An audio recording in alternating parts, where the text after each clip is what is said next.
So hello everyone, চলে এসেছি আজকে রাহুল অফিসিয়ালে আরও একটা নতুন ভিডিও নিয়ে। আর অনেক দিন হলো কোনো লং ভিডিও আপলোড করি না, কারণ খুব একটা কন্টেন্ট আমার কাছে নেই, তাছাড়া বানানোর সময় পাই না। আর সারাক্ষণ তো থাকি দোকানে, আর তার মাঝখানে যেইটুকু টাইম পাওয়া যায় তো ছোটোখাটো শর্ট হোক বা রিলসের মাধ্যমে পোস্ট করছি। তো যাই হোক, চলো, গরিবের বিছানের দিকে কমপ্লিট হয়ে গেছে। আর বাড়িতে থাকলে কিছু না কিছু একটা কাজ জুটবেই, তো সব কাজই কম বেশি যাই হোক করতে হবে। তো সেই জন্য আমি সকাল থেকে আজকে বাড়িতে রয়েছি, আর বাড়িতে থেকে তাই ভাবলাম সিঁড়ির উপরটা খুব নোংরা। কারণ যেসব বাড়িতে সিঁড়ি ফুল কমপ্লিট না থাকে, এরকম প্লাস্টার না করা থাকে না, অটোমেটিক ধুলো ভরে যায়। তারপরে এখন শীতের সময় বাইরের ধুলো তো আসে, তো আমি ভাবলাম যে সিঁড়িটাকে একটুখানি পরিষ্কার করব। তো সেই জন্য আজকে একটু পরিষ্কার করতে নেমেছে। তার মাঝখানে মা এসে, দেখ কেমন লাগে, বাড়ি থেকে এসব কাজ করবি, একটা জ্ঞান কিছু না কিছু একটা মা দেবেই। তো তাই ভাবলাম ঠিক আছে, যা বলছে বলুক, তো এই জায়গাটা কমপ্লিট করি। তো তার ফাঁকে মা এসে বলে গেল যে আজকে একটা ভালো একটা জিনিস রান্না করব।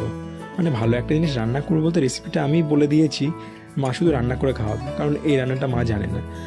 নন বেঙ্গলি একটা রান্না আর কি। তো ফার্স্ট টাইম বাড়িতে হবে।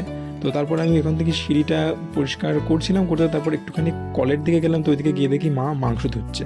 তো এই মাংসটা দেখলাম সম্পূর্ণ সলিড চিকেন রয়েছে, তা কিমা করা। কিমা করা মাংসই মা বললো এটাতে করতে হয়। মা বললো না, আমি বলেছি, তাও একটু বলতে হয় যে আমার মা বললো। কারণ বাড়ি থাকলে কিছু না কিছু একটা রান্না হয়, তা অনেক কিছুই করলে করা যায়, তো সেরকম সময়ও হয় না, সেই জন্য করা হয় না। মেন কথা হচ্ছে কোনো জিনিস বানাতে গেলে প্রচুর টাইম দরকার। তো সেই জন্য মা বললো যে আজকে বাড়িতে তো কিছু একটা করা যায়। তা আমি সকালবেলা মাংস আনার পয়সা দিয়েছি, তো সেই জন্য মাংস এনেছে, আর এখন এটা হবে। আর এইদিকে তো জামা কাপড় প্রচুর জড়ো করেছি ঘরের থেকে বের করে। তো আমি তো ধোবো না, এগুলো সব মাই ধোবে, কারণ এত জামা কাপড় দেখে মা চেঁচাবে, এটা সবাই জানে। তো তারপর চলে এলাম উপরে। আর শীতের সময় তো লেপ কিংবা যে কোনো জিনিস রোদ্রে দিতেই হবে, কারণ যা ঠান্ডা হয়ে থাকে। আর আমাদের ঘরের মধ্যে শীতের সময় তো বসা যায় না, মাথা যন্ত্রণা করে। আর গরমের সময় আবার বিছানাপত্র সবসময় হিট হয়ে থাকে। তো তার জন্য আবার রোদ্রে এলাম, কিন্তু বাইরে এসে দেখি যে কত সুন্দর রোদ্দুর। আবার বেশিক্ষণ রোদেও দাঁড়ানো যাচ্ছে না, বেশিক্ষণ দাঁড়ানোর পরে তো সেই গা হাত পা জ্বলছে। কারণ দিকটা দেখে তোমরা বুঝতেই পারছো, কারণ আকাশটা কত ক্লিয়ার। মনে হচ্ছিল যে খানিকক্ষণ দাঁড়ায়, কিন্তু দাঁড়ানো মোটেও যাচ্ছিল না, গা পুড়ে যাচ্ছে সেকেন্ডের মধ্যে দাঁড়ালে। তো তারপর খানিকক্ষণ একটু এদিক ওদিক দেখে তো নিচে চলে এলাম।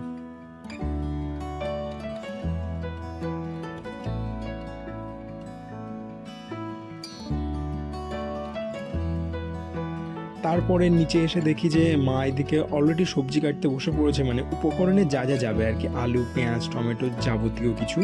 তো আজকের এই রান্নাটা যেটা হচ্ছে, সেটা নন বেঙ্গলি মহারাষ্ট্রীয় একটা রান্না। তো এটার নাম যত আমি জানি যতটা, সেটা হচ্ছে যে চিকেন কোপ্তা। তা আলুর কোপ্তা, অনেক কিছুরই কোপ্তা শুনেছো হয়তো। তো আজকের রেসিপিটা হচ্ছে চিকেন কোপ্তা। আর এইদিকে তো মা মশলাপাতি যা যা ছিল সমস্ত কিছু রেডি করে রেখেছিল। তো তারপরে এই কোপ্তার মধ্যে যা যা যায় আর কি, সবটাই দিয়ে আর কি খানিকক্ষণের জন্য ম্যাগনেট করে রাখবে। তো যখন এইসব জিনিসপত্র কেটে কুটে দিচ্ছিল, তখনই সুন্দর একটা ফ্লেভার বেরোচ্ছিল রান্না না করতে। না জানি রান্না করার পর কেমন লাগবে। তো চলো খানিকক্ষণ তোমাদেরকে দেখাই কি কি কতটা সময় লাগে আর কি।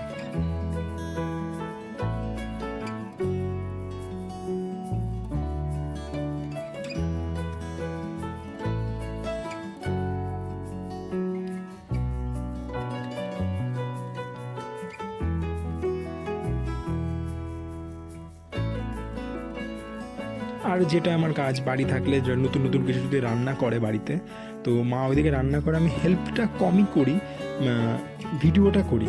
তাই ভাবলাম চলো আজকের এই নতুন কিছু যখন রান্না আছে, একটা ছোট্ট একটা ভিডিও বানাই। অনেকদিন আমার চ্যানেলে ভিডিও দেওয়া হয় না। তো তারপরে দেখলাম এটা তেলে দিল।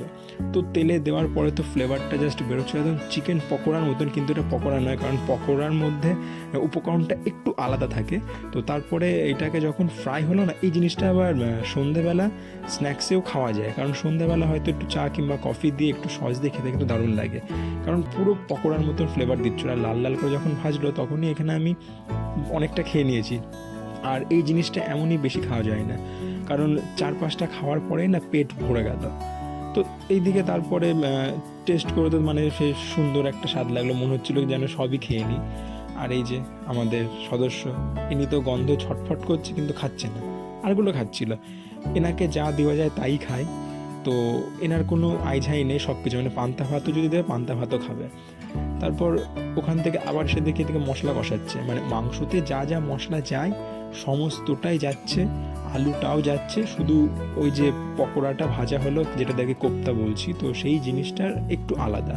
তো তারপর যখন ঝোলটা ফুটছিল না, খুব সুন্দর একটা ফ্লেভার বেরোচ্ছিল, মানে দেখে বুঝতে পারছো যে ভালোই লাগছে।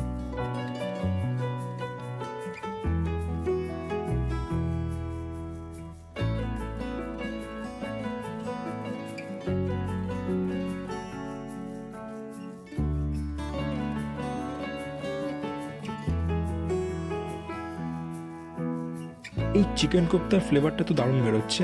তো যাই হোক, এটা ভাতের সাথেও খাওয়া যায়, রুটির সাথেও খাওয়া যায়। আর এই রেসিপি যদি কারোর লাগে অবশ্যই কমেন্ট করে জানাবে। আর আজকের ভিডিওটা এখানে শেষ করছি, দেখা হচ্ছে পরে আর একটা ভিডিওতে।